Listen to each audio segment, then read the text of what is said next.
We continue now with the concept of natural theology as it relates to general revelation. And as I mentioned when I introduced this section of the course, that natural theology, though it's taught by Paul in Romans 1 and was explained in depth by St. Augustine early on, nevertheless tends to be identified almost exclusively with the theology of Thomas Aquinas. And many people, particularly among Protestants, have an antipathy or an allergy against natural theology as a consequence, as they see it as something inherently and uniquely Roman Catholic and therefore incompatible with Protestantism. Well, I differ with that view, and I also see that St. Thomas has suffered from severe attacks in the 20th century about his contribution, particularly in a negative vein, to the problems that we have in secular philosophy today.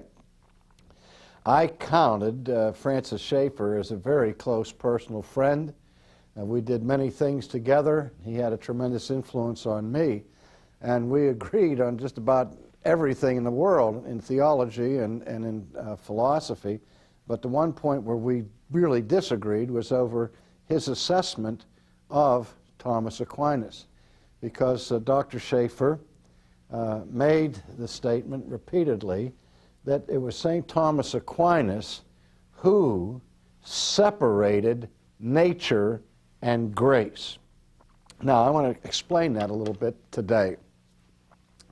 The idea that Schaeffer talked about was that grace or supernature is up here and nature is below it, and in between there is some barrier where the supernatural realm is somehow cut off from the realm of nature. And that's why reason and faith are seen as being opposed to one another, the natural and the supernatural, grace and nature, and so on.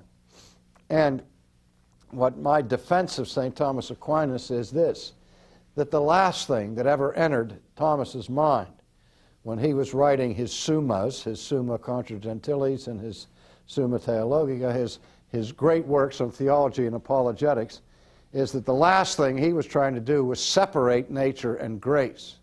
In fact, what he was trying to do in his philosophical inquiry and defense of Christianity was to show the ultimate union between nature and grace. And so I think to accuse him of separating them involves a serious misunderstanding of his actual teaching and his motives.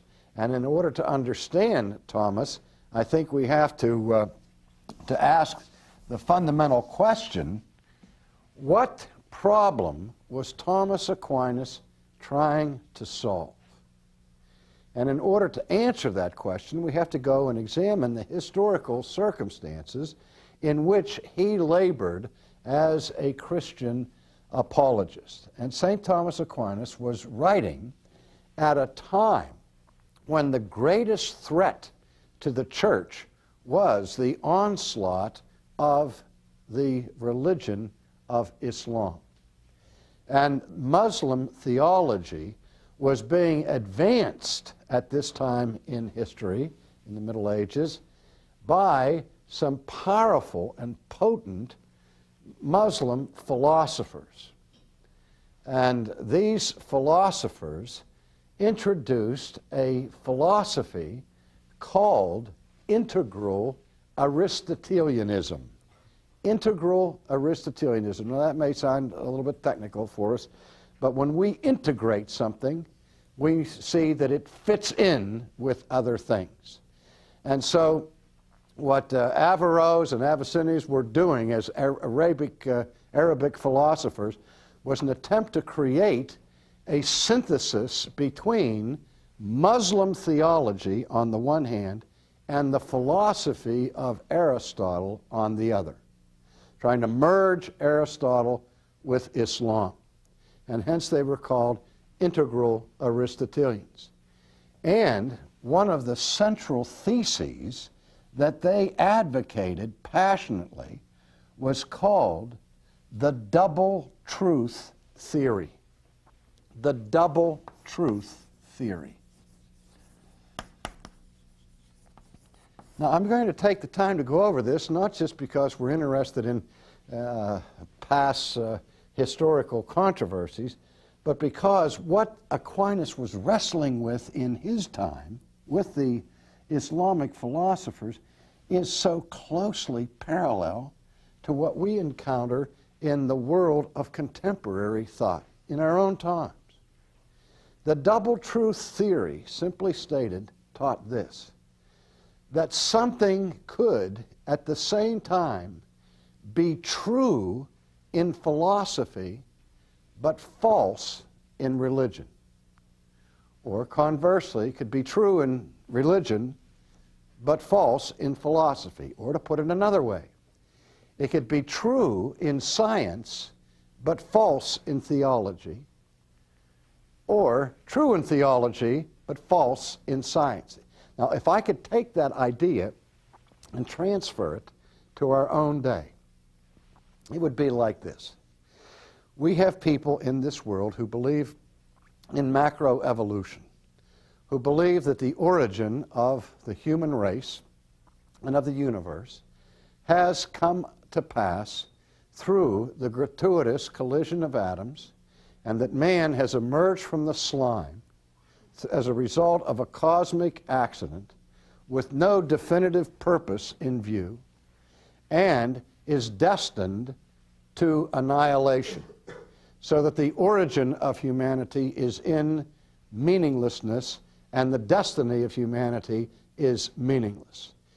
Now, Christian theism, Judaism, Islam, all the rest, teach that we are the result of the purposive act of an omniscient, eternal, self-existent being.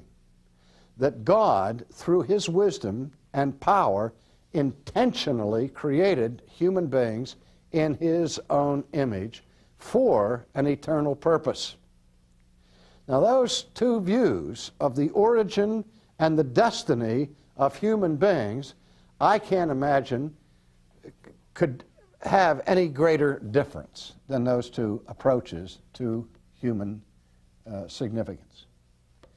Now, if we adopted today the double truth theory, it would look like this: that as a Christian, on Sunday, I believe in the divine creation of the universe and of the human race, that I am made in the image of God, and that I have come into being because of his purposeful action. But then Monday, Tuesday, Wednesday, Thursday, Friday, Saturday, I believe that I'm a cosmic accident that's emerged from the slime. I'm a grown-up germ with no significance whatsoever. And that I believe both of those. Just depends on which day of the week I'm living.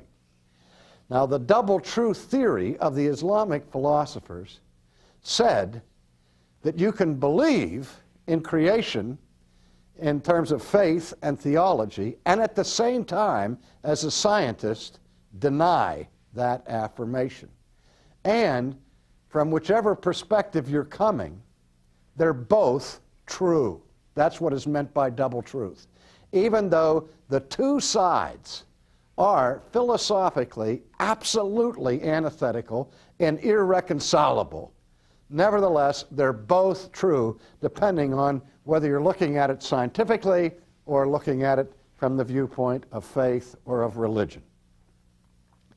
It was against that idea of pure relativism that was threatening Christianity and science in his day that St. Thomas developed his apologetics of natural theology in order to refute the relativism of the double truth theory.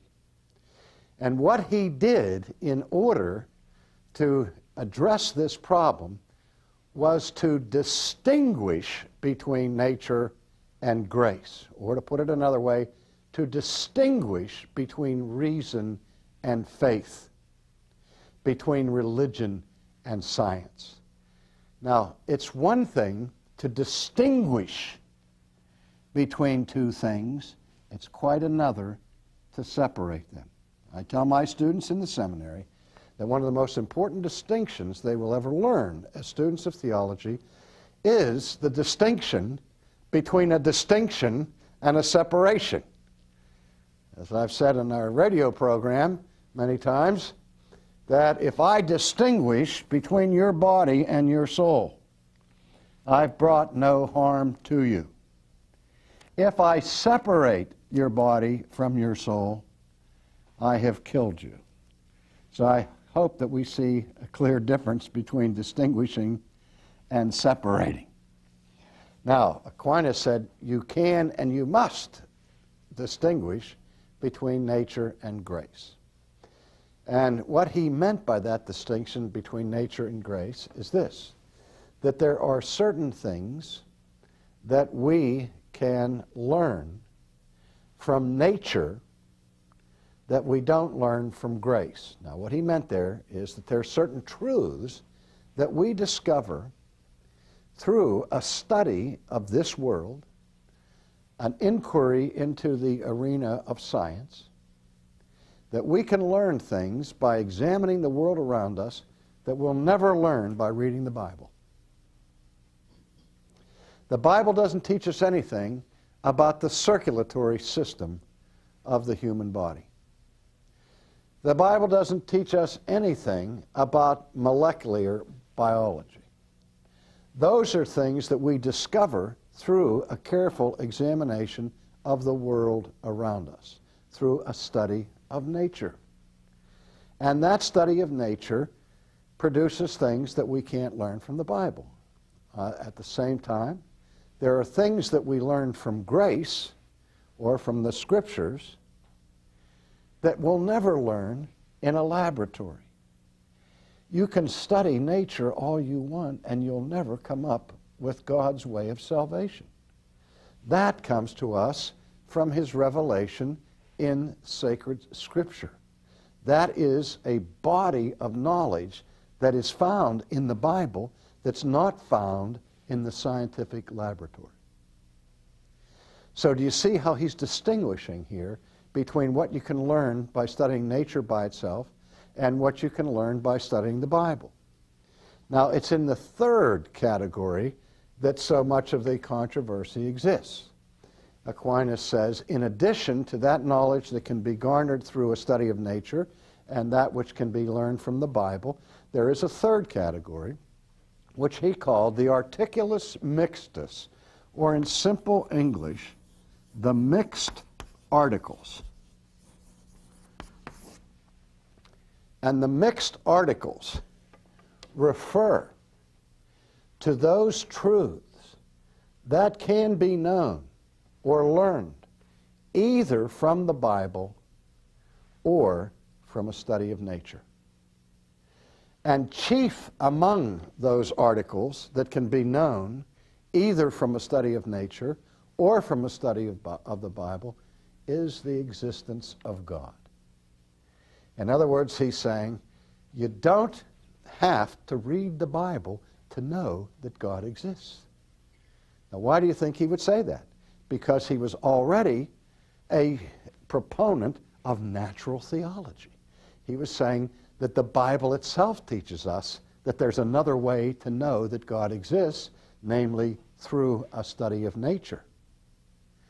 And by the same token, you can learn of the existence of God certainly by opening up the pages of the Bible.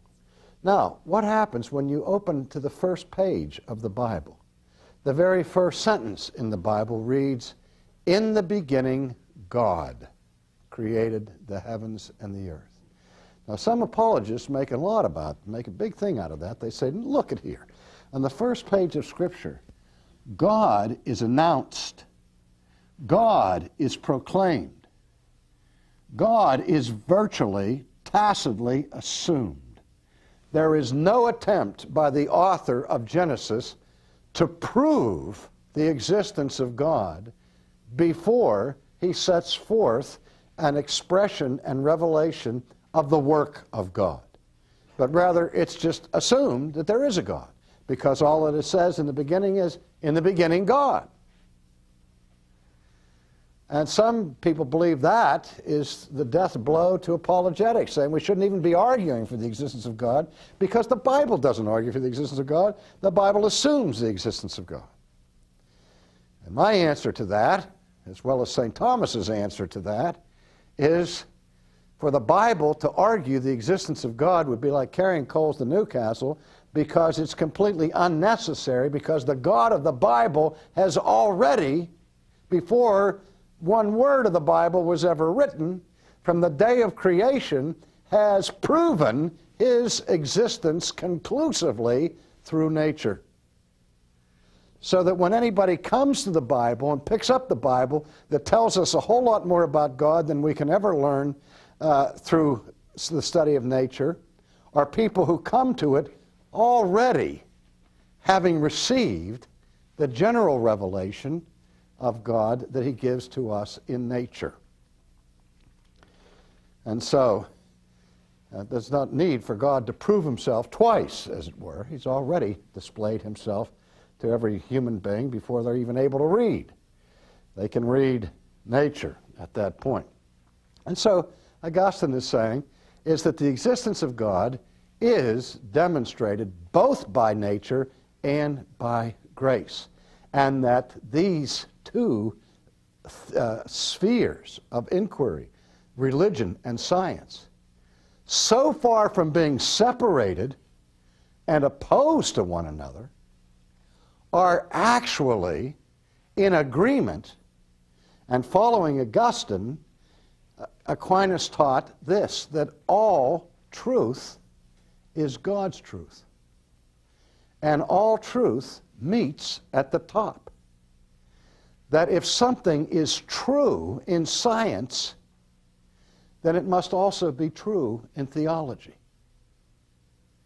And if it's true in theology, it must also be true in science. Now, do we ever see conflict between the scientific community and the church? We've seen it with a vengeance. We saw it in the Galileo episode. We saw it in the Scopes trial in Tennessee. And we see this ongoing conflict between so-called scientific inquiry and so-called theological inquiry.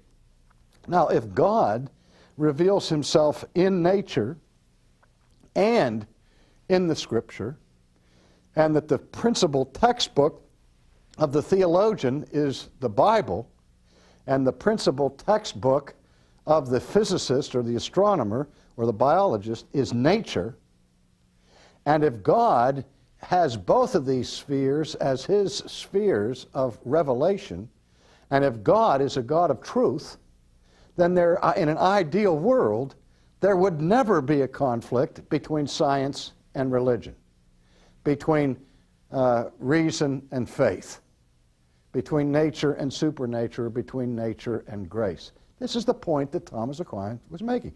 But Thomas also understood that we don't live in an ideal world. We have the theologians over here reading the pages of Scripture and making mistakes in understanding what the Scripture says.